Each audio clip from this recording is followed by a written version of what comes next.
Welcome to this symposium. It's on screen time and sitting in young children. My name is Tony Oakley, and it's a pleasure to have so many people here who are interested in this topic.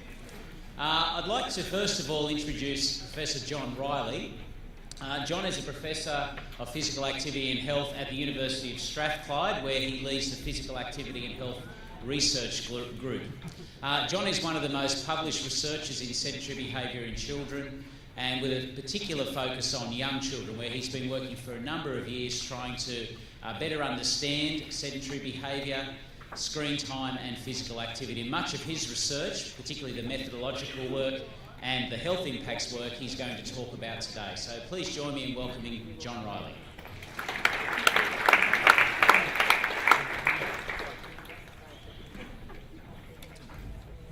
Thanks for that introduction, Tony, and thanks also for the invitation to speak. Can I just check, first of all, that I can be heard at the back? Yes. Yeah, good. Maybe not understood, but heard. You're listening to non-BBC English, so I'll try to speak my Scots English slightly more slowly than usual.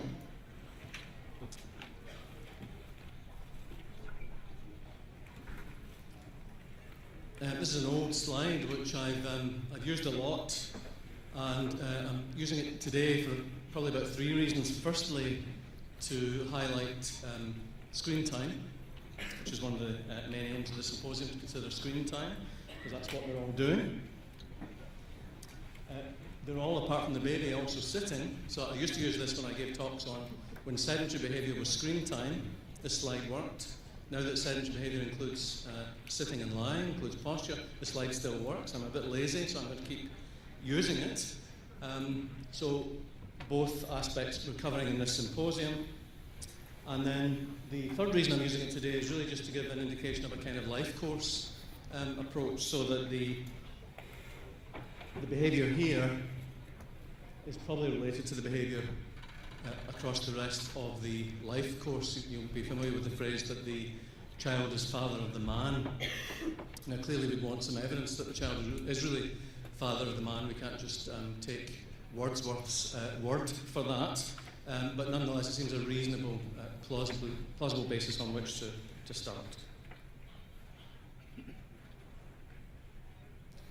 In this audience, I probably don't need to say too much about sitting, because it's the new paradigm, time spent sitting, and also the patterning of time spent sitting, so the fragmentation of sitting. Those two variables really are very much the new kids on the block. And as a result of that, and also because this is more related to my own research group's work, I'm probably going to spend a bit more time on sitting and the fragmentation of sitting and the measurement of those variables in young children, and less on screen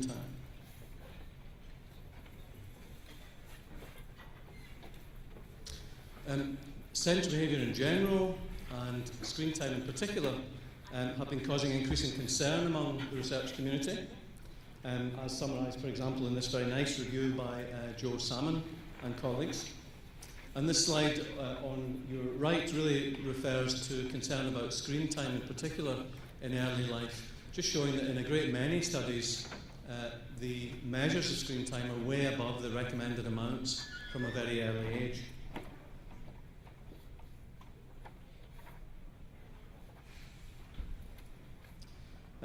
So what are some of the responses to that? Well, there's a nice attempt to develop a response to that by Lauren Gillis and colleagues. I happen to be one of the colleagues here, so I declare an interest, which is being presented, and may already be presented at this meeting, and that's an attempt to derive research priorities for physical activity and sedentary behaviour. And really, you'll hear more detail from Lauren's presentation or from the paper, which is open access, but the researchers produced these priorities, so we should be focusing on interventions, which is one of the reasons we're doing that here, I think. Policy and environmental changes and upstream interventions. And they also suggest that we prioritise longitudinal studies, mainly for the purposes of identifying the health impacts of sedentariness in childhood and adolescence. But I've also been fortunate to work on a number of birth cohort studies over the years, and I would argue there are other reasons for being interested in these longitudinal studies. Health impacts is important, but we have other outcomes very relevant to interventions in particular. Longitudinal studies tell us about when behavioural changes take place, and they can also tell us about why behavioural changes take place. So they're very informative, I think, for interventions, policy interventions, and research interventions.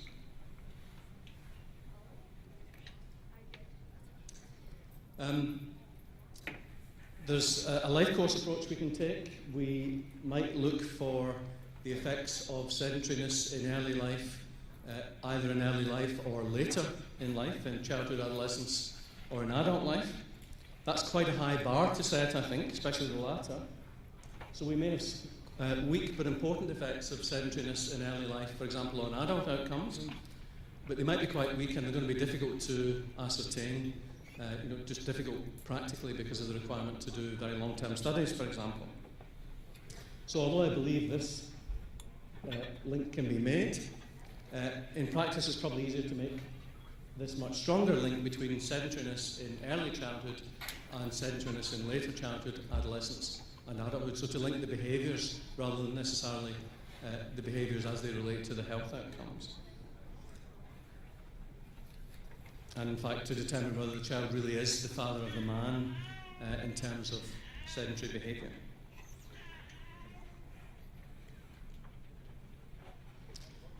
Some of that is captured in tracking studies. Tracking studies are very popular. I do some of these myself. I'm still doing some of these, tracking of sedentary behaviour across childhood and adolescence. If we want to get the kind of state of the art on tracking, then we should refer to a recent systematic review. We're quite fortunate we have one from Rachel Jones and colleagues. It's summarised on this slide. So various tracking studies from early childhood up to mid to late childhood measured both objectively and subjectively. And the tracking coefficients, the rank order correlations, tend to be, as you see, reasonably consistent in the range of about 0.3 to 0.5. So a kind of modest degree of tracking. Maybe, as we'd say, nothing to write home about. It may not make a very strong case in itself for being interested in sedentariness from early childhood just on the basis of these tracking coefficients. But I think there are stronger arguments. One of the problems I have with tracking, I review quite a number of papers on tracking, and I end up examining PhDs where the students have done work on the tracking of sedentary behaviour or the tracking of physical activity. And I think that it gets quite hard to see the wood for the trees. There's such an obsession with tracking coefficient, which is really a measure of the relative position, the relative amount of sedentary behaviour in this case, that we often forget the absolute amount, which I would argue is maybe more important, and also the direction of the change. So the magnitude of the change over time and the direction of the change over time. Are things getting worse over time? Independent of the tracking coefficient is something I think should pay a bit more attention to. So just to give you a hypothetical example, on the x-axis a standard type of tracking study, so the measurement is made at time 1 and then again at time 2, usually at least 1 year apart. We might have sedentary time on the y-axis, it could be physical activity on the y-axis, and some measure of relative movement from time 1 to time 2 is made, and that's the tracking coefficient. The problem for me with that is really just, as I've tried to indicate here, that it often ignores where the absolute level of the behaviour is. So many tracking studies don't really notice even that the absolute level, for example, of screen time is way above the recommended values.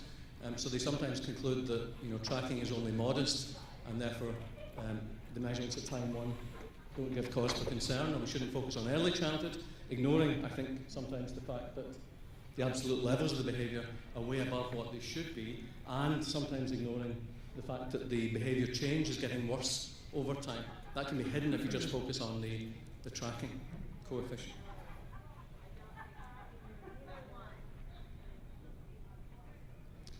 And I think a number of those concerns could be applied to the screen time in early childhood literature, where, as I've said, there is a modest degree of tracking, but in fact there are other grounds for concern beyond tracking, including changes over time. So this has been encapsulated to some degree in a number of the systematic reviews around the health impacts of sedentary behaviour. These are mostly on screen time, including the Canadian systematic review, forming the basis of the Canadian guidelines on sedentary behaviour in early childhood, and the Australian review by Tony Oakley and colleagues just before that. This might not be familiar to many of you, given the audience, but the Canadian review concluded that there was sufficient evidence for an evidence-based guideline. That evidence was mostly around TV rather than other forms of sedentary behaviour. We could be fairly confident that less TV is better, more is worse, and reasonably confident about at least a couple of health outcomes, or a couple of categories of health outcomes. So there is grounds for concern, at least for TV. The recommendations themselves in various countries now have also included statements about sedentary behaviour beyond TV, but these have a less secure evidence base. I think they're still reasonable statements to make, but we don't have quite as much evidence. One of the things I want to touch on now is something I had mentioned at the beginning, which is using longitudinal studies, cohort studies, to inform interventions as well as to help us understand health effects of sedentary behaviour. And one of the reasons I work on the birth cohort studies that I do in the UK are because, as I said, they help us understand when behaviour changes take place and also why behaviour changes take place. They're good ways of understanding determinants.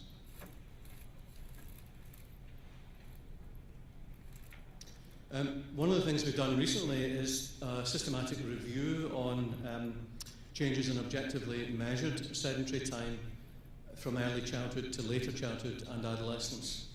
And the paper's now in press in obesity reviews. The first author is one of my colleagues, Chiaki Tanaka.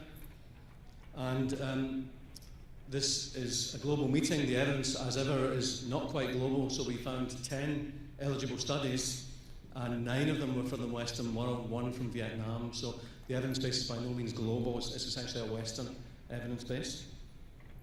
These are all objective measures, so they're nearly all actually actigraph studies.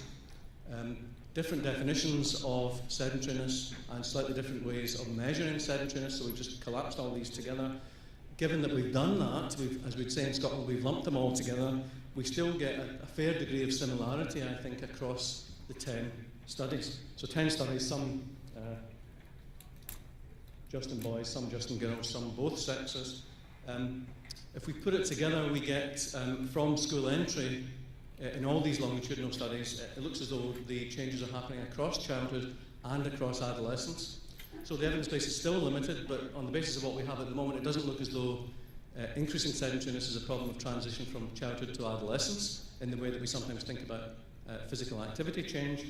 It looks as though sedentariness increases from school entry. And also the amounts, the size of the change is a bit bigger than we expected, and probably enough to be concerned about, I would say.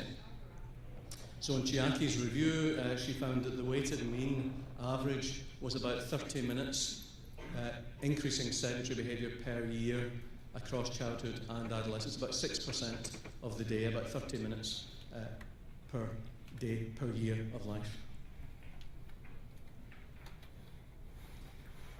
Looking in more detail at some individual studies, we get the same sort of thing. So GMS is one of our birth cohort studies that we work on. GMS is the Gateshead Millennium Studies, an English cohort. We see the same sorts of things. So in this slide, we've got measures at 7, 9 and 12. We're going back to measure the kids at 15 again later this year. The size of the cohort is around 500 participants. So we see increases in sitting time even after we adjust for wear time. And we see also a decrease in the fragmentation of sitting. Sitting becomes more prolonged over time, and that's true however we measure it. So we can look at the fragmentation index. A way of thinking about this is just the number of bouts of sitting to give 1 hour of sitting. So how many bouts of sitting make up an hour of sitting? Well, at age 7 in this cohort in England, it takes about 18 bouts of sitting to produce an hour of sitting. At 7, at age 9, it takes about 15 bouts of sitting, and at age 12 it takes about 9 bouts of sitting to make 1 hour of sitting. As far as I know, the first study to describe this change, longitudinal change in the fragmentation of sitting was an American study, Kathy Jan's group. So-Yang Kwon looked at this in the Iowa cohort from age 5 to age 15, age 5 here at the top, down to age 15. Number of breaks per hour on the y-axis, number of breaks in sitting or sedentary behaviour. We could argue about exactly what was being measured, and I'll come back to that later. But a fairly clear decrease in the fragmentation of sitting. Sitting is becoming more prolonged, less fragmented with age in this American cohort, and from quite an early age, certainly from age 5, which is the first point of measurement. I've touched on some methodological issues, and I'm just going to extend on the discussion of methodology a bit for the next 5-10 minutes or so.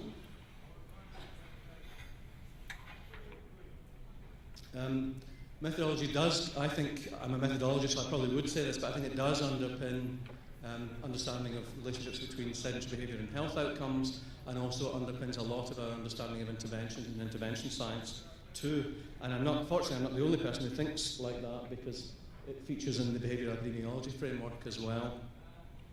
I only wish funding bodies would take methodological studies quite so seriously, but that's just a hobby horse. I'm just using you as a bit of group therapy for my failure to get methodological studies funded over the years.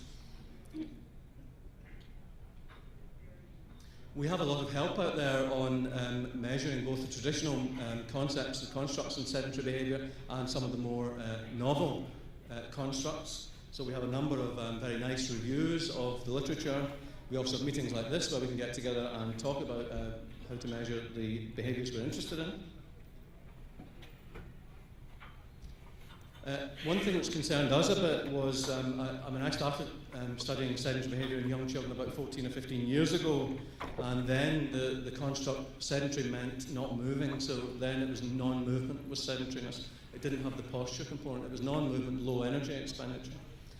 With our contemporary definition, sedentary behaviour research network definition, really there are the two constructs within that. There's low energy expenditure and posture. And it requires the two really to meet the definition. And we felt there was enough evidence from the adult literature and from the older childhood literature to be a bit concerned about whether or not the SBRN definition would actually apply in preschool children. So this is a study we did in collaboration with Tony Oakley's group in Wollongong. It's a whole body calorimeter study where we have 38 preschoolers, average age 5, in the whole body calorimeter, going through a protocol consisting of TV watching, sitting at a table drawing and colouring, and sitting on the floor playing with toys. So we're measuring the energy expenditure continuously, and also at the same time by direct observation confirming that they were in the correct postures. We'd asked the children to be seated or lying down while they did these activities. So we have direct observation confirming that the prescribed activities were indeed taking place as prescribed. What the slide shows is essentially reasonable agreement with the definition. So across the three behaviours, we've got one met, predicted BMR there, or if we take one met as the energy expenditure when the children were sitting watching TV, we get essentially the same result. So energy expenditure is a bit higher in these two types of activities, but the 95% confidence interval still does not go beyond 1.5 METs. So broadly, we think on the basis of this study anyway, that we're fairly content that the SBRN definition works for young children. That may or may not matter. It concerned us. It may not be an earth-shattering finding. Just continuing the theme of some difficulties in methodology. I have a problem with what we do about sleep in our sedentary behaviour studies in young children. In fact, I have a whole range of problems. I don't have time to talk about those. And all I'm really going to say at the moment is what should we be doing about sleep, and kind of leave that with you. So I'm not suggesting sleep is sedentary per se. I'm really talking about to what extent does sleep, or should sleep, affect our measurement of sedentary behaviour in young children. So that would affect things like our definitions of non-wear time. I know there are researchers who cut out daytime sleep in preschool children, which I have a real problem with, but it's quite common. So there's a number of issues about what we do about sleep. I tried to give a presentation without mentioning cut points. I did try very hard, but couldn't quite in the end, so just a very brief mention of cut points. The norm these days is to think about sedentary as sitting and to use 100 count per minute cut point with the actigraph, even in young children. As I'll say later, the evidence for that's not that strong, I think, for young children, though there is some evidence in favour of that. The older studies which defined sedentariness in preschool children as not moving tend to cluster around much higher cut points. So my own group suggested around 1100 counts per minute with the actigraph. John Serrard and his team around 1,500 counts per minute, and Evelyn Van Kouwenberg around 1,400 to 1,500 counts per minute. So there are a number of much higher actigraph cut points to define sedentariness if we accept that sedentariness is not moving. And there's maybe a hint, it's only a hint in the literature, that some of the higher cut points, this is a paper looking at the influence of choice of cut point to define sedentary on associations with cardiometabolic risk factors, and it suggested that possibly there were stronger associations with the higher cut points. It's a single study, I'm not quite sure what it means yet, but I just kind of throw it out there as an issue we should probably be thinking about, and that's actigraph cut points. Once the paradigm started to change from sedentary meaning non-movement to sedentary behaviour requiring a postural element, I and my group got quite concerned about the ability of the actigraph to do that. So about 4 or 5 years ago we began using the active PAL, often in addition to the actigraph. Active PAL was designed to measure posture. And we certainly had some fairly positive results. This is a paper looking at practical utility of the active PAL to measure sitting in young children, preschool children. The reliability, practical utility and the validity seemed high in this study, so it seemed perfectly acceptable as a measure of total sitting time, and perfectly acceptable in terms of acceptability to families and so on, at least in this one study. We've since gone on to look at the ability of the active PAL to measure breaks in sitting. Again, it was designed to do that, but we found it's complicated and it's not that straightforward to measure breaks in sitting in young children, even with the active PAL. So we think it can be done, but probably it's not done very easily and not done very well, at least not at the individual level. So we think that with the right setting for the active PAL, so that would be a 2-second minimum transition for preschoolers, at least in our studies, we can get the number of breaks in sitting, which is fine for a group. It's fine for surveillance, for example, but it's not so good at the individual level. For completeness, though, I should add there's some conflicting evidence, which some of you might be familiar with. I'll talk about 2 studies here. I think Tony's going to briefly touch on these as well later.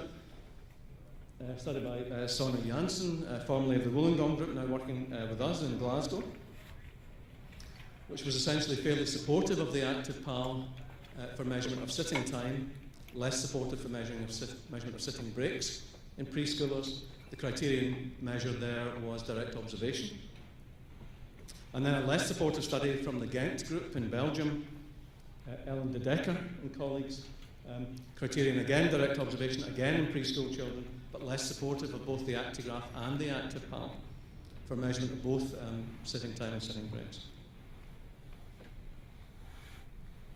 And this is one of our papers, one of my former research students, Gwyneth Davis. If you're particularly interested in measuring posture and posture transitions in the preschool child, I would recommend this paper and actually Gwyneth's thesis, which is available to download. She has what I think is a fantastic chapter on this, covered with pictures of stick men and all the kind of weird and wonderful postures which preschool children undertake during the course of the day. And that's a real problem, both for measuring the postures and particularly for measuring the transitions.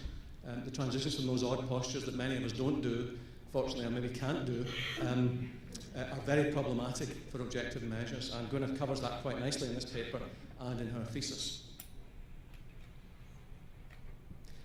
And then I showed this slide earlier, I'm coming back to it here really just to highlight what I think is a methodological problem. So this is number of breaks in sitting time in the Iowa study, Kathy Jan's group, from age 5, so averaging around 40 to 45 breaks per hour at age 5, down to about 20 to 25 or so breaks per hour in the same individuals measured at 15.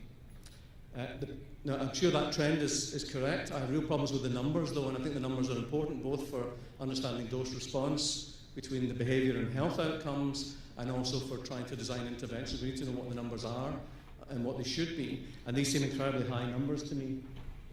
We never get anything like those numbers, so I don't know to what extent that's a population difference between Iowa and the sorts of places we do our studies, or a methodological difference in the way they measured breaks and the way we would measure breaks, both using actigraph and using active PAL. But I think at least part of this is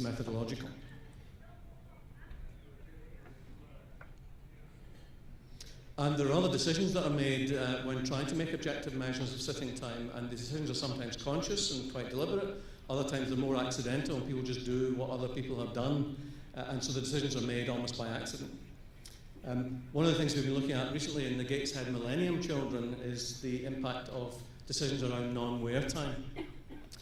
It's quite common to use standard algorithms just to cut out, say, 10 minutes of consecutive zeros in the actigraph and define that as non-wear time.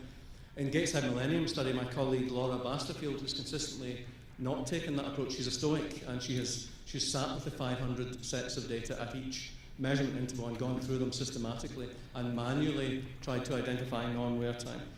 So in this study, what we're looking at is the impact of the manual data reduction, which Laura, the Stoic, would have done, relative to the kind of standard non-wear time rules which people apply.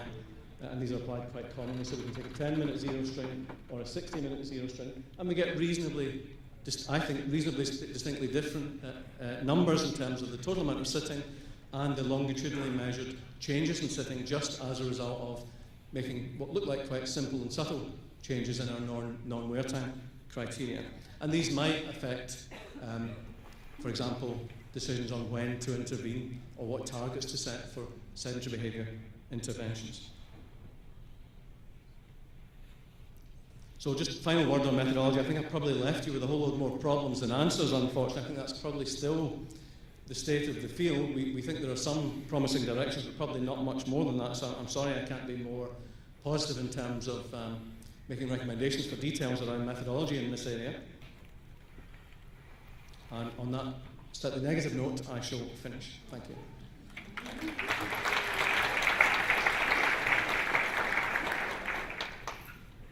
Thank you, John. We will have an opportunity for questions at the end.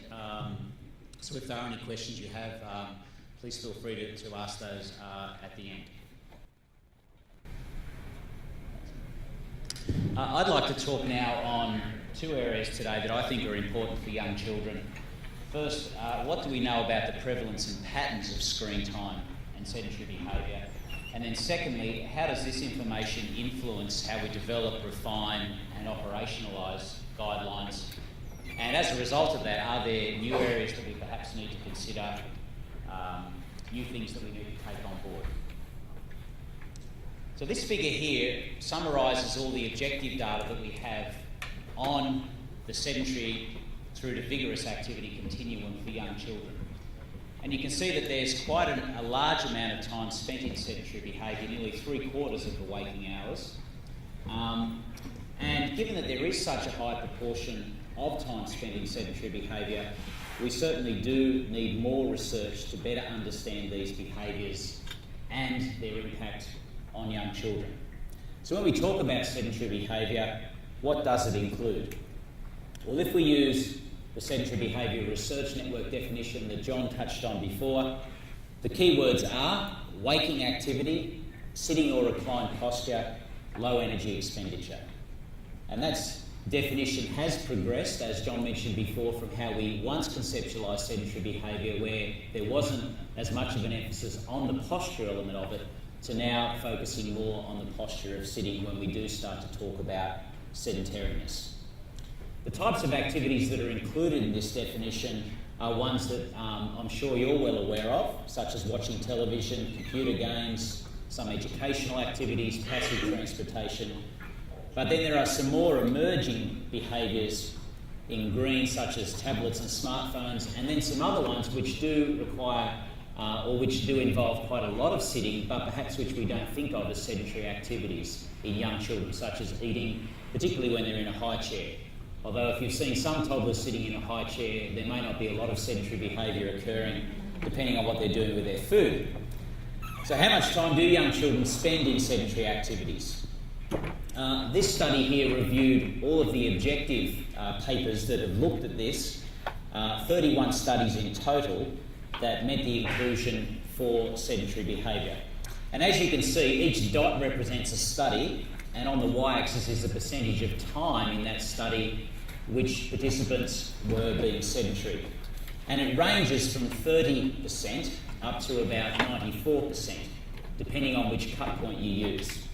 So you can get a figure anything from around a third up to nearly 100% of the time spent being sedentary. So there's a huge problem here having to do with cut points in terms of how we get an accurate handle on how sedentary young children are across the day. The average proportion here was 77%, which equates to around 10 hours. But we know very little about how those 10 hours are spent.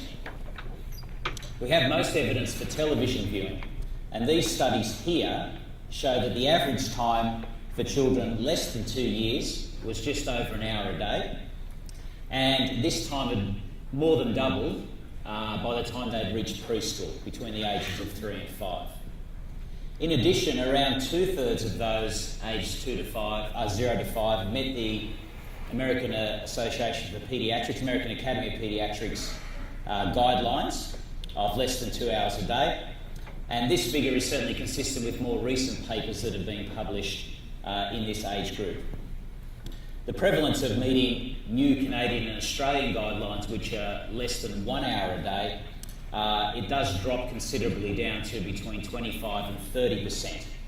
So we certainly do have plenty of work still to do with trying to reduce this prevalence of screen time in young children.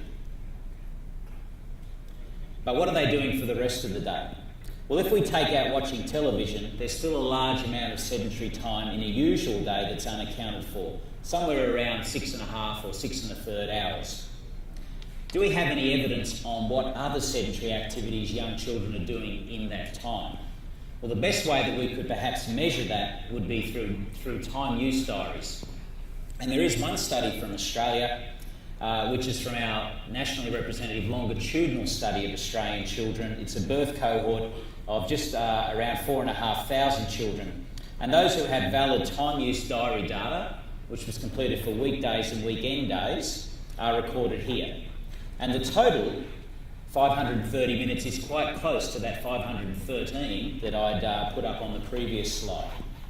And not surprisingly, the most popular sedentary activities are watching television, eating, and also travel. But there's also a high amount of sedentary activities which we would consider would be good, such as parents reading to children, somewhere around an hour a day.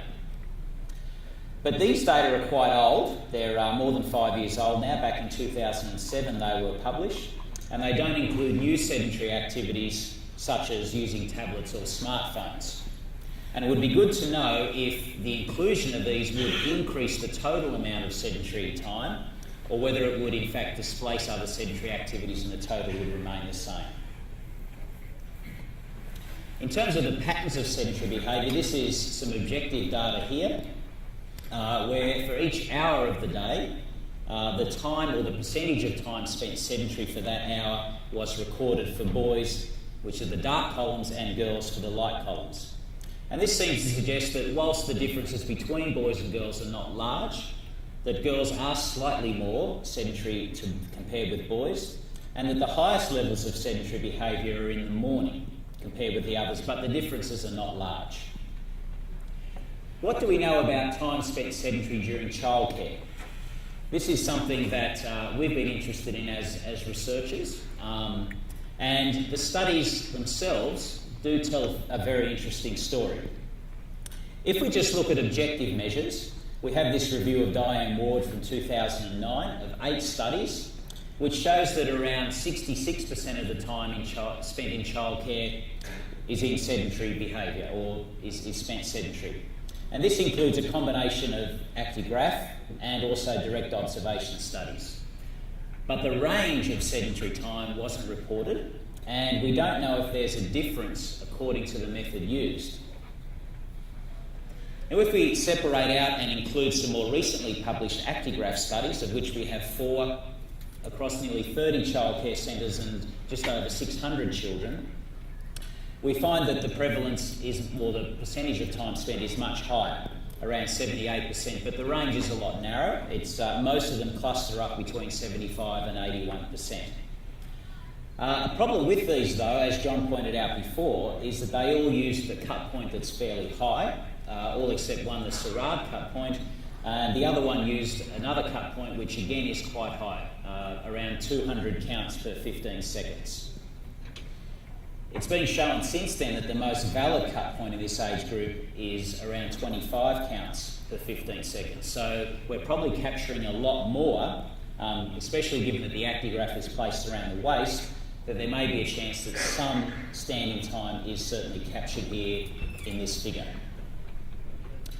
But what about when we look at direct observation? And when we do that, we have two studies and some interesting findings emerge from these. Both of these studies use a CARS and a more recently updated OSRAP observation system. And these two studies, one reports just Category 1 activities, which are classified as those that are stationary, but they do include standing.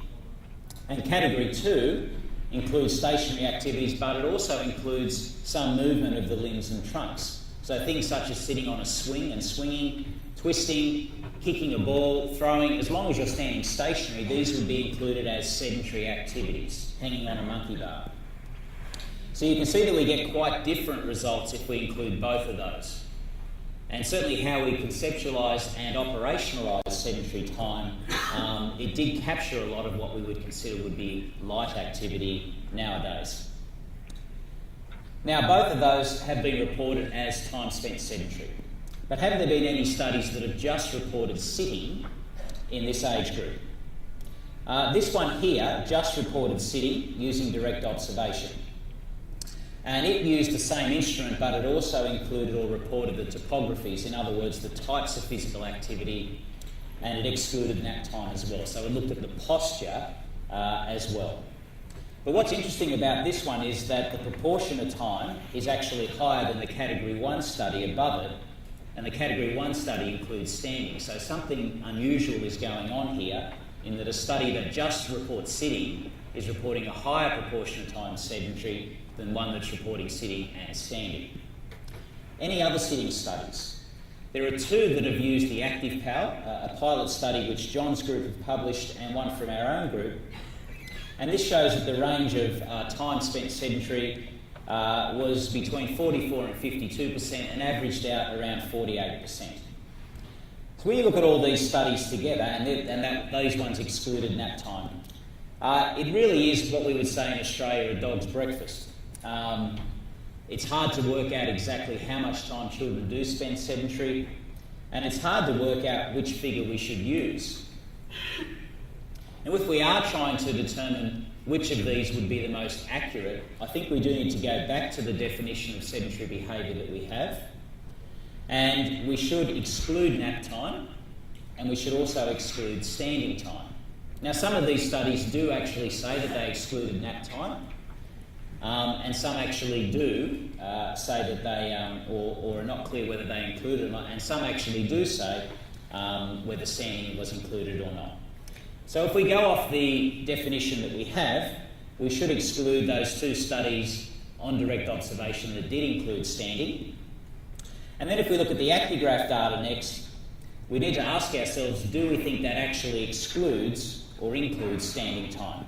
And to answer that question, we'd really need a study that examines sitting time using both the actigraph and the active PAL simultaneously. And ask ourselves, does the actigraph exclude standing time? Now, there have been two studies that have done this, and I'll just report the most recent one because it's actually used now the most valid cut point for sedentary behaviour. And that's this paper here, which was published last year by Ellen de Decker and the group in Belgium. And it used 45 preschool children, as I mentioned before, the Evanson cut point, and it measured daily sedentary time in minutes using those two devices. And for the actigraph, the figure was around 420 minutes. If they included the active PAL, when they compared that to the active PAL, they included sitting and standing time, they almost got exactly the same figure, 420 minutes. But if they took out the standing component from the active PAL, the figure was closer to 360 minutes. So the actigraph showed showed that the children spent 60 minutes more time in sedentary behaviour per day compared with the active PAL. So there is some evidence here that the actigraph, if it's used around the waist and it's used to measure sedentary time, may indeed be capturing some standing time as well. So if we ask ourselves the question again, how sedentary are children in childcare? Let's look at the studies that have only assessed sitting by direct observation and active power, and if we average both of those out, it would give us a figure of somewhere around 55%. So around half the time spent in childcare would be spent sitting. However, we also need to bear in mind whether how accurately the active power assesses sitting. And this study here looked exactly at that. So it classified the proportion of time spent sitting, comparing it to direct observation in 40 children using a lab protocol where posture was coded using direct observation and also using the active PAL in 1 second epochs. And it found that the active PAL slightly overestimated the time spent in sitting and lying compared with direct observation by around 6%, which over a typical day would equate to around 20 minutes. So we do have to perhaps use some correction factor when we're using the active PAL to be able to measure sitting time. So in conclusion, what do we know about the prevalence and patterns of sedentary time in young children? The total sedentary time seems to be somewhere around 9 hours a day during a waking day on weekdays and slightly less on weekend days. Most sedentary time is spent watching television and eating, and girls are slightly more sedentary, and the highest levels appear to be in the first couple of hours in the morning when they wake up. Children spend at least half of their time in childcare sitting, which excludes the nap time that they may have, and a high proportion of children don't meet the screen time recommendations. And I think there is good evidence now that waist-mounted actigraphs will capture standing time as well as sitting time if they're used to measure sedentary time. So we need to bear that in mind as well. So the final part of my talk is going to look at what does this mean for guideline development and refinement. And I'll do two things with this. First of all, examine the different sedentary behaviour guidelines that we have for this age group and look at whether we might need to reconsider these guidelines on the basis of some of the evidence that we have. So the first set of guidelines we have concerns screen time. And there are 3 sets of guidelines that specifically relate to this age group. From Australia, Canada and the American Academy of Paediatrics guidelines, which first came in 2001 and have been updated more recently. These guidelines are very consistent. They say that for children between the ages of 2 and 5 that it should be limited to between 1 and 2 hours. And 1 hour is how that's been operationalised in Australia and Canada, and 2 hours is how it's been operationalised in the US. But they're all consistent with discouraging screen time for children under the age of 2 and recommending that this should not be undertaken at all. And certainly the evidence that we have seems to support these guidelines. It demonstrates differences in health and developmental outcomes between meeting the outcomes and not meeting the outcomes. So I think as a whole, these guidelines, there would need to be some overwhelming evidence for us to change these at this point in time. But one thing we do need to consider is perhaps to rethink the place of these guidelines in the wake of tablets and smartphones.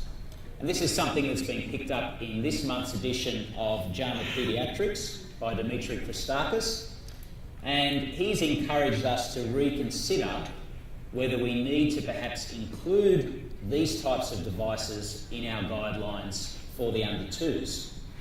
And the rationale that he uses here is as follows. He says if you actually use them to watch television or to watch a movie, then they would be considered the same as television and they would fall under the guideline. In other words, we wouldn't encourage them for children under the age of 2. But he lists a number of features on the side here which are typical of traditional toys that are used by young children. Building blocks, sort of interactive toys that probably you and I would have played with when we were this age.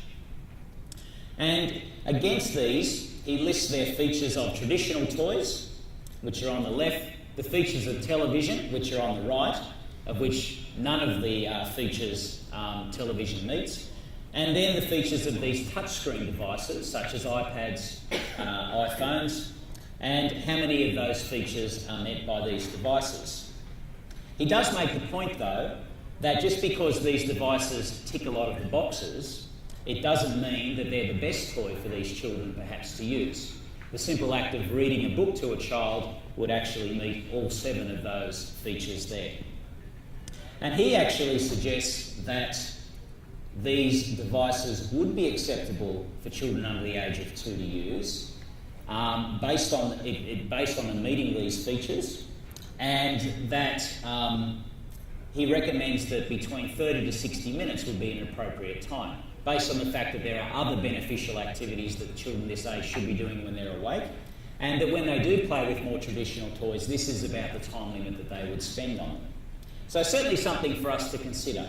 I'm not sure if we do need to move down this point yet. Certainly a lot of what he says makes sense, and although we don't have the evidence to support it, the one thing that does concern me is that a lot of these games that are on these devices, whether they be interactive, whether they be progressive as such, they still do, a lot of them have quite fast transitions and still do have a lot of flashing colours and lights, which we know from television studies can be detrimental to normal growth and development, particularly areas of cognitive development such as self-regulation. So I do think we need to perhaps caution this before we move ahead and include these. But certainly it's been something that, as you can imagine, has captured the media's attention. The second set of guidelines, or the second component of guidelines that we have for this age group, have to do with the posture of being sedentary. And guidelines from Australia, the UK and Canada, again, are fairly consistent here. The Australian and the Canadian guidelines recommend not being sedentary for more than an hour at a time.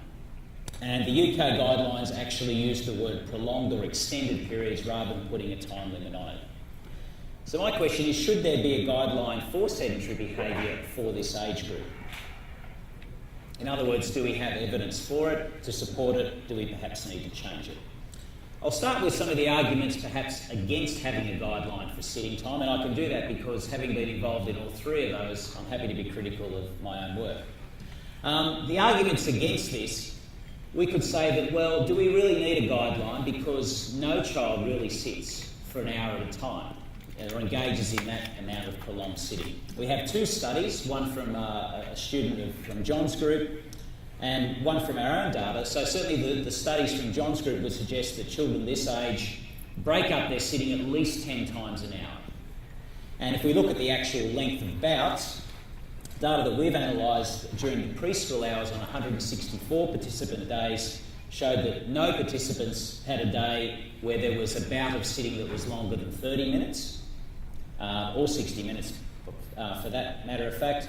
We had 14 participants who had a day with at least one bout of at least 20 minutes in duration, but 13 of those bouts occurred during nap time. So it wouldn't meet the definition of sedentary behaviour. So very little evidence that children sit, certainly for more than 20 minutes at a time in this age group. And often the argument that I get when I talk to preschool educators about why they perhaps need to limit sitting, they say, look, we actually need to be promoting sitting in this age group because it prepares them well for school. I've always found that argument hard to rationalise because I think, well, if we're preparing them for primary school, we should be perhaps preparing them for lots of other things that would happen at primary school, like very little physical education in our country, unhealthy food at canteens. It just doesn't seem to make sense to me that would be an argument against promoting less sitting. But what about the arguments for? And certainly absence of evidence in this age group doesn't equal evidence of absence. And I don't think we need to wait until we have adequate evidence. The field is certainly moving ahead so quickly that there may be a point where we'll never actually be able to catch up to that. But the fact that we have good evidence among adults, I think gives us a rationale, given that many of the endpoints that are used in adult studies have their genesis at a younger age, that we should commence preventive action early, and we should be suggesting that children should sit less from an early age. And we do have emerging evidence that total activity energy expenditure, that is light activity plus moderate to vigorous activity, is associated with cardiometabolic health and with mental health.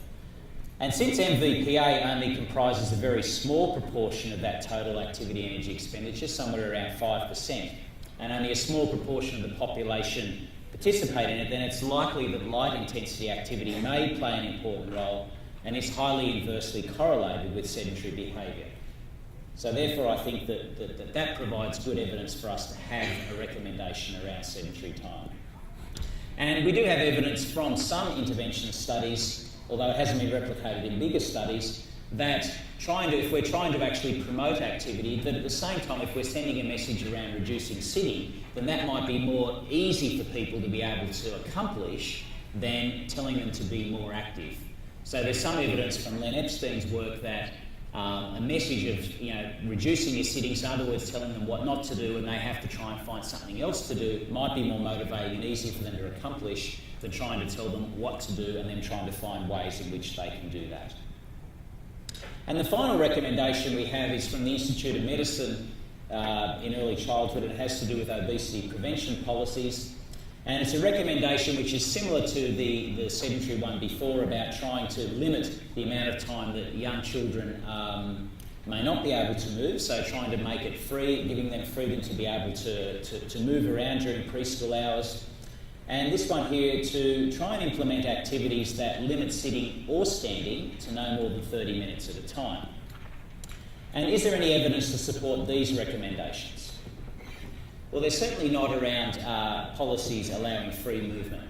What we do have is we do have some evidence that children, and this is from natural studies, that children in preschools where more free movement is encouraged, where they're actually encouraged not to sit for as long, and these are children in Montessori type preschools, that they actually sit for several minutes less per hour. And when you measure that out over a full day, it might be anywhere up to around 20 minutes less sitting time in these preschools compared with more traditional ones. We also know that children in these types of preschools where there is freer movement have better cognitive outcomes, particularly in the area of executive function, than those who are in more traditional schools. So, do these policies that perhaps allow free movement result in better outcomes? And that's certainly something that we're interested in looking at the moment.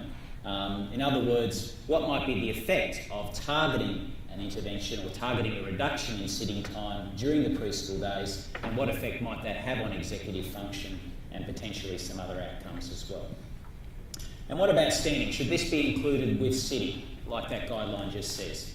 This is a recent study which just looked at, and this is in adults, it's only in a very small sample, and it actually looked at the differences between sitting, standing still, and then standing with some light intensity breaks. And it looked at the effect on plasma glucose.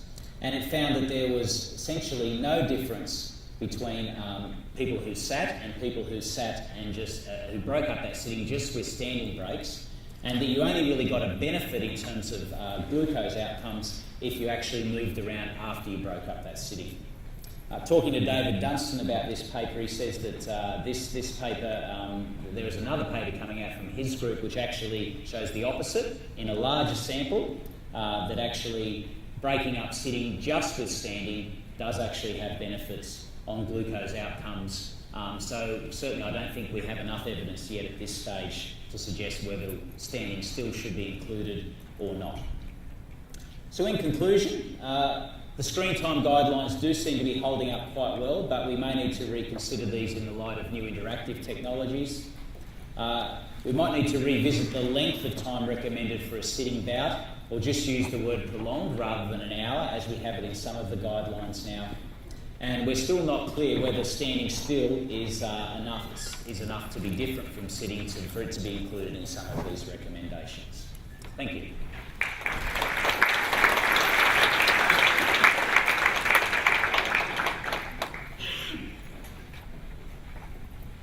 It's my pleasure to finish off this session by introducing Professor Tom Robinson.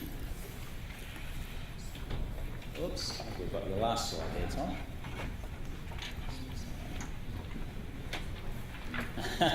That doesn't mean his presentation's finished, no.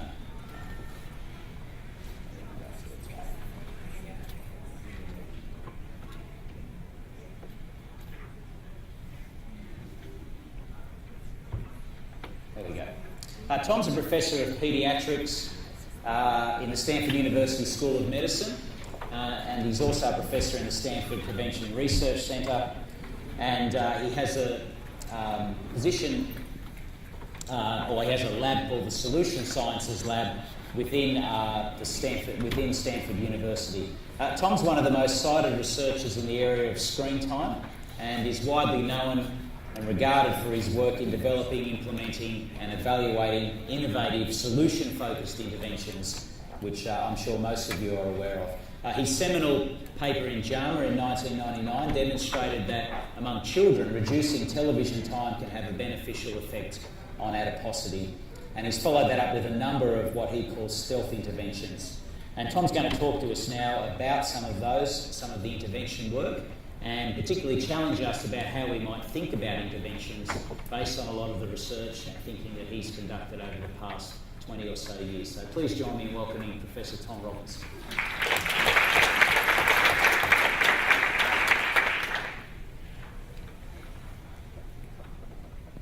Thank you, Tony. And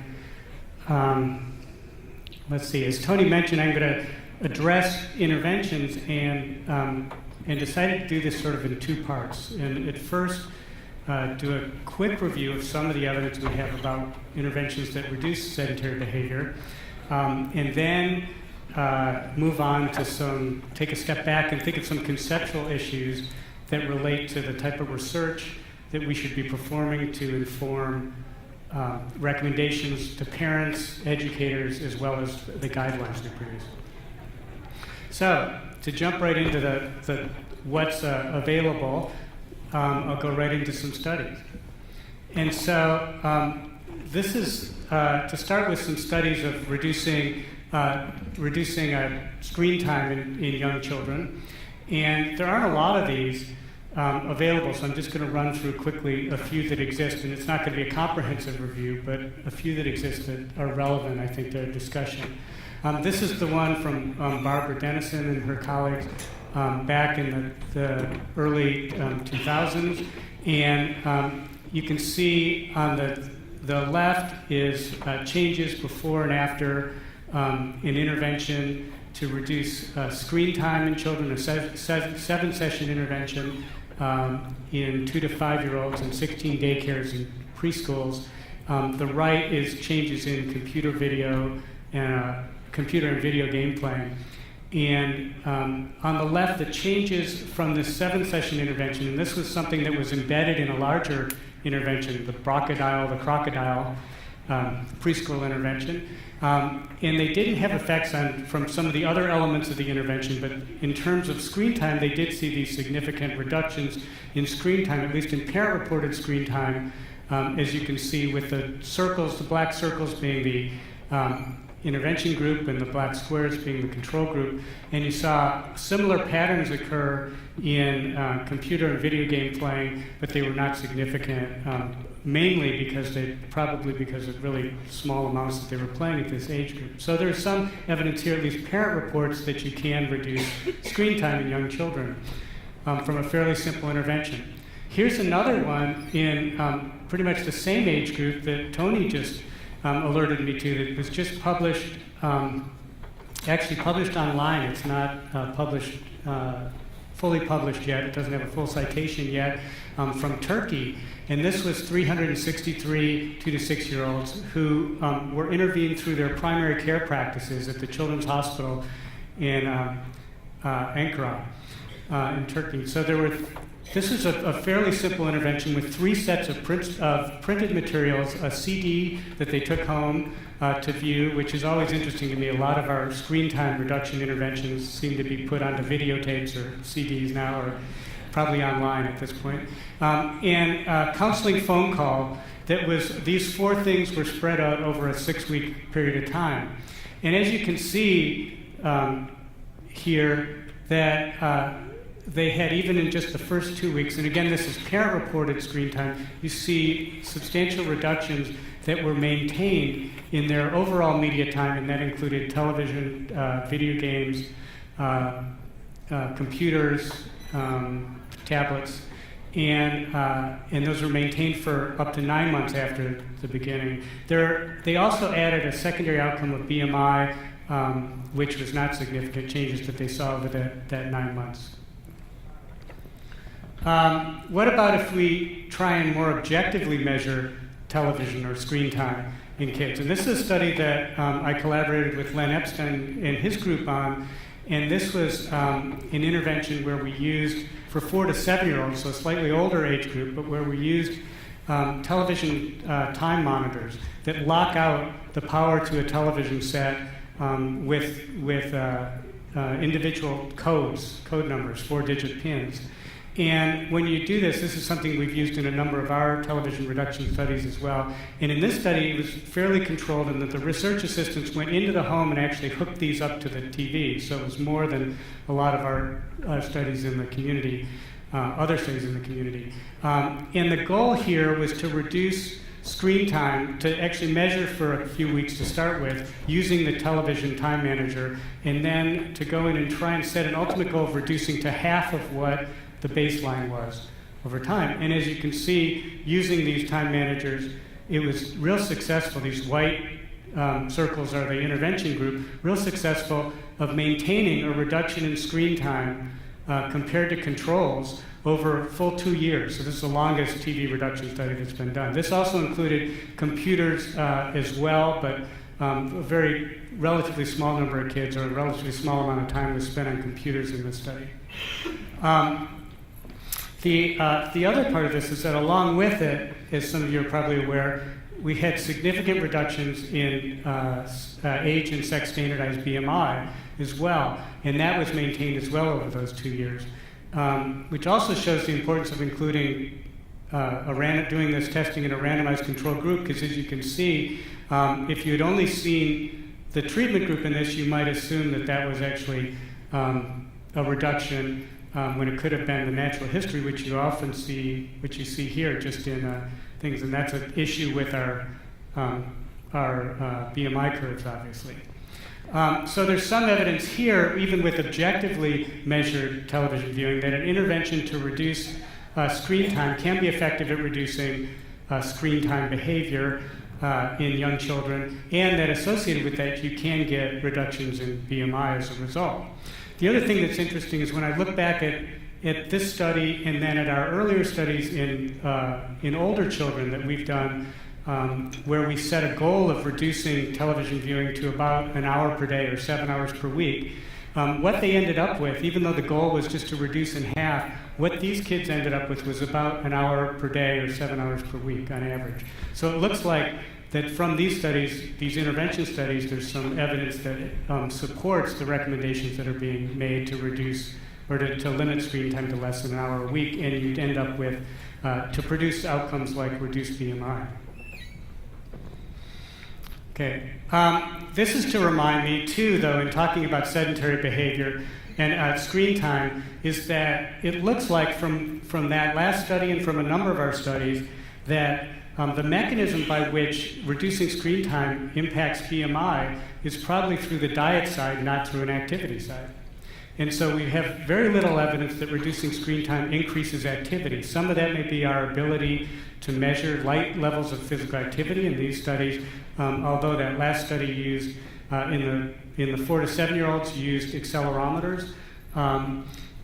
There's just not really much data that we can show that demonstrates that you can increase physical activity through reducing screen time. Where on the contrary, you see reductions in energy intake and eating in front of the screen, overall energy intake, and particularly eating in front of the screen, and of course, potentially effects of reduced exposure to advertising. And those seem to be the important mechanisms for this. So if you're thinking about reducing screen time for purposes of increasing physical activity, that may not be the best intervention in terms of reducing sedentary behavior. So what about just reducing sedentary behavior and seeing if it does increase physical activity? This is a pilot study that we did a few years back because we were interested in the question of a lot of people were making the recommendation that is all you have to do with preschool students is give them more time outside and they would be more active. And that was based on observational studies that demonstrated that children moved more when they were outside than when they were inside. And so that was leading to those recommendations. So we just tried this was going to be preliminary data for a proposal that we were going to make. It didn't work out so well because what we found, we went into Head Start programs and doubled the amount of recess time they got. They usually had a half hour in the morning, a half hour in the afternoon. We doubled that, so they had a total of 60 extra minutes a day of screen time. We did 2 days of baseline accelerometry on them, and then they were randomized, and half the group half the classes went out and played on the playground. And the playground actually had seesaws and slides and little cars that you drove around and big wheel type things and a sandbox. And so we had it set up, we felt, in a way that kids would be more active. It turned out, as you can see here, and on the left you see the percent of time changes from, or the differences between the two groups, with red being the extra recess group, blue being the control group. The differences from that baseline to the intervention period in percent of time spent in sedentary, light, and moderate to vigorous physical activity for the total day. And on the right side you see just during the school day, to see if maybe we were washing it out because we were looking at the total day. And it turns out that in neither case did we see any differences between the two groups, suggesting that really by just having kids spend more time outside during the school day didn't increase their physical activity or really decrease their total sedentary behavior. And our observations with this is a lot of the time with these kids was spent, even though they were outside, playing in the sandbox, doing things that were pretty sedentary and weren't high enough. I should mention that we used John Serrard's cut points for this, so that may be a part of this as well, although so it may not have been totally sensitive to new definitions. Here's a study that John Riley did, a much bigger study in which instead of just having kids go outside and play more, they actually added 3 30-minute structured physical activity periods per week, and then also gave home and family materials to take home to increase physical activity. And this was in 36 preschools, a cluster randomized trial in 36 preschools in Glasgow. And the primary outcome was BMI, and there was no change in BMI, but there was also no significant change, and here again the red is the intervention, blue is control, in the percent of time spent in sedentary time or the percent of time spent in moderate to vigorous physical activity in either boys or girls, with boys on the left, girls on the right. Now again, this one used cutoffs that John mentioned before of about 1,100, I think it was 1,100 counts per minute in the actigraph. And so it could have picked, maybe it wasn't picking up lighter levels, but still there was no real pattern to suggest that the intervention, adding this structured activity, reduced sedentary behavior or increased physical activity, as you can see. So, as I said, that's not comprehensive, but a good sampling of the studies that are out there. Where now? What should we be doing to design and test interventions to reduce sedentary behavior in young children, and what are the issues we need to think about? Well, I would start by thinking about how are we going to select the target behaviors. And as an interventionist, it's not, if I think sedentary behavior, a lot of it has to do with how I'm going to define sedentary behavior. And as I say here, sedentary behavior is not sedentary behavior is not sedentary behavior. Most of our definitions, like the formal definition you see, which includes a MET definition, is really not very helpful for the purposes of designing interventions, at least not for me as an intervention designer. And accelerometer-based definitions are also really not that helpful. You know, they might be helpful if you could put accelerometers on everybody and measure them and get feedback along the way, but unless you can measure something, unless you can count it when you're actually implementing your intervention, it's not going to be that helpful in helping you move forward and knowing whether you're actually implementing something that is changing your sedentary behavior. Instead, we think of things like lying, reclining, sitting, riding in strollers or automobiles, standing, television and other screen time. That's what we target with our interventions. It's not a MET level, it's not an accelerometer level, it's really these specific behaviors. And so from this point of view, we really need, I think as interventionists, we need advice on focusing on these specific behaviors. Which should we be targeting? And that's the type of research that Tony and John were talking about. In addition, I think it's very important to match those target behaviors and the intervention strategies to the desired outcome. Tony mentioned executive function. Well, your intervention to try and improve executive function is going to be different than your intervention to try and increase moderate to vigorous physical activity, obviously, right? And so the target behavior you're interested in has a big impact on what behaviors you decide. Your target outcome has a big influence on what you decide to target for your behavior. And of course, matching the target behaviors and intervention strategies to the desired audience as well. There are differences that we see in age, gender, race, ethnicity, culture, language, socioeconomic status or education, geography or place, as we see from just the representation here from different parts of the world. Health status, baseline level of sedentary behavior activity. You're going to want to make sure you're targeting behaviors that are relevant to your particular audience. This is an example of something that we go through when we develop a new intervention that I call the working backwards activity for, you'll see, obvious reasons.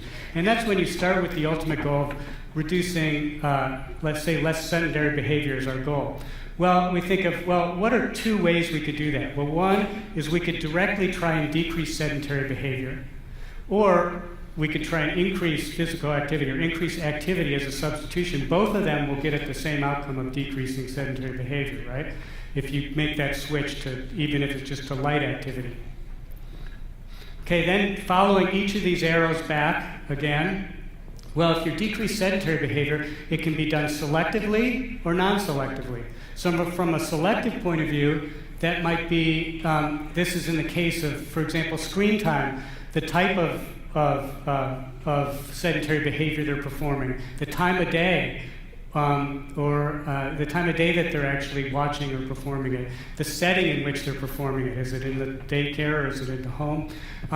The content of that media. If for certain of your outcomes, the content of what they're watching or what they're viewing or playing is going to be much more important than the amount of time. From a non-selective point of view, you're not worried about selecting specific exposures or times of exposures that you might want to decrease, but you're going to want to think of total time or the total amount of exposure to sedentary behavior. And so you might go about working through budgeting total time or through limiting access through sort of built environment type of interventions that limit access to sedentary behavior. Same thing for increasing activity or substituting other activities for sedentary time. You can think of it as selective time, like the type of activity, the timing, the setting, frequency, intensity, duration, the types of things you're going to think about in terms of designing interventions. For non-selective, you may again think of budgeting or increasing access to activity opportunities, right? And then you keep going for these, and you go back and back, and each of these goes into its own web, and at some point you may have to make these decisions. That's how you end up with your intervention. So you can see there's almost an infinite number of ways you could decide to intervene to get to that same goal of less sedentary behavior, and a lot of that's going to depend on what your specific outcomes are, what your specific audience is, and your assumptions about how sedentary behavior is related to those things. The other things is, where do you target your interventions? You can target at the individual or self-regulatory level. And in young children, probably more things are going to target parents or teachers or settings. But in fact, there's some really interesting work in developmental psychology showing that you can teach preschoolers very sort of complex behaviors like washing hands and things like that pretty effectively through new means that they can actually control their own behaviors and stuff more than we may have thought. Interpersonal interventions, organizational, environmental, and policy interventions. All of those, you're going to have to make a choice of how you're going to intervene, and depending on where you intervene, it's going to depend on how what recommendations you want to make and what your interventions are going to be. But all of it, in some ways, these are often taken as different approaches, and sometimes the policy people don't interact with the individual intervention people, but it's all about changing behavior. And I would argue that the best foundation for this is going back to your model of change, and in our case, social cognitive theory drives most of our interventions. And it's that, in this case, a lot of it is focused on the interaction, in fact, reciprocal interactions between the personal, environmental, and behavioral factors that determine behavior and behavior change. Then you get, if you think about that, you start to think about doing more multi-level interventions, right? Of intervening at more than one point if you're trying to look at interactions between personal, behavioral, and environmental. And those multiple levels involve multiple levels of intervention in multiple settings within and across those levels, and multiple components. So you may have components that both, for example, decrease screen time and increase activity at the same time you may be focusing on. So it starts to get more complex. Then, lately we hear a lot about systems approaches. So how do you contrast multi-level with systems approaches? So in multi-level point of view, this is how you might often sort of illustrate a multi-level approach where you have sort of these circles of influence that end up on the individual in terms of eating and activity behaviors. But this is how we often visualize a systems approach, and this, of course, is from the Foresight study. And I would say that this is even a vast simplification because there's no element of time in this, and there's no three-dimensional interaction with this. These are basically first-order and second-order interactions, and that's about it. Whereas in the real world, you have to really think about what driving behavior is often going to be much, much higher-order interactions that include timing and space and geography, things like that. And so when you think of systems approaches, they tend to be more holistic, more dynamic. They change over time. They're not static. Interactions, as I mentioned, and often very higher order interactions that we're going to want to think about in designing our interventions. Purposeful feedback loops that come in, so you get feedback loops. So if something is changed, it then feedbacks upon another element that's one of these other interactions. Nonlinear changes, which we rarely think about in our interventions, and multiple causal pathways at once. Going at things. So here, in terms of designing interventions to reduce sedentary behavior, if you want to take a systems approach, you need to purposely build interventions that involve these characteristics. So, making some recommendations. I would argue this level of complexity is beyond our ability to be able to sort of take a simple model and say, these are the determinants of sedentary behavior, these are the determinants of reduced sedentary behavior. So I think we really need to move towards focusing most of our effort, if the goal is to create recommendations for change, on what I call solution-oriented research. And that's research that is directly designed to answer questions of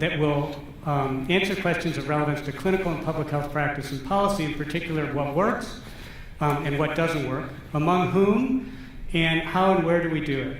Because that's what we really know. To be able to make actionable recommendations for parents, educators, and even policymakers, you really need the answers to those questions. And observational, prevalence studies, things like that, aren't going to get us to that point because we're still going to be left with these questions: what works, among whom, and how and where do we do it? So, I have 3 primary recommendations for that. First of all, we need more solution-oriented experimental intervention research. I think right now we're lacking in it. Most of our research in this area is observational, which is very helpful and gives us the basis of this field.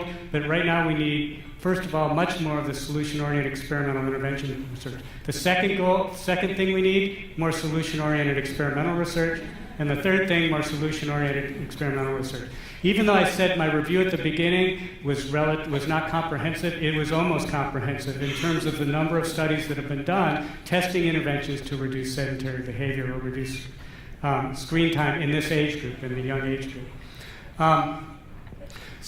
Overall, I think that includes the type of studies that we need to be performing, our feasibility, pilot, efficacy, effectiveness studies, really moving on terms of the trials. We need to try things out. You only learn what's going to work and what's not going to work by trying out these interventions. Moderator and mediator analysis to help match target behaviors and interventions to the appropriate audiences. The moderator analysis, as you know from these interventions, the only way you can really test or look at possible moderators is through manipulating through experimental means, as opposed to just drawing associations. And so moderators in particular, because I think there are individual differences and that are going to explain why we get such large heterogeneity in the responses to different interventions. Mediator analysis is going to tell us more about the mechanisms, but from point of view of making recommendations, that might not be as important in knowing who things work with and who they don't work with. Thinking broadly about outcomes, in addition to our physical health outcomes that we tend to focus on, psychological health, cognitive and social functioning, inner development, and unintended consequences. I can think of, for example, if we have a recommendation that children should not be using tablets I can have that think about, well, if children are using recommended, some parents use that to keep the children busy while they're driving, for example. I can see taking away tablets from kids, or I guess you could give them books, but taking away something from kids while they're driving could distract the parents more. We really don't know about the unintended consequences of reducing some of these exposures. Now, certainly, in terms of taking away televisions, I think the data are pretty clear. And then thinking broadly about motivators for participation, health, social, and stealth interventions, in terms of thinking about what are the types of outcomes. It may be that improving executive functioning, as Tony was talking about, or improving social interaction skills could turn out to be a much stronger motivator for doing some of these interventions, having kids play in groups as opposed to being stuck in front of a screen, than trying to convince people that health should carry the day, and that only that health and well-being are the important things. Is that some of these parents and educators often worry much more about these social and these social outcomes than just are the things that we're interested in terms of health. Okay, so that should hopefully leave you with some ideas and maybe less answers than, again, more questions about how to approach this, and thinking about it in I think a much more broadly than we have in the past, of just thinking sedentary behavior as a unified type of behavior, and thinking about it from an interventionist point of view as opposed to just from an epidemiological point of view. Thank you.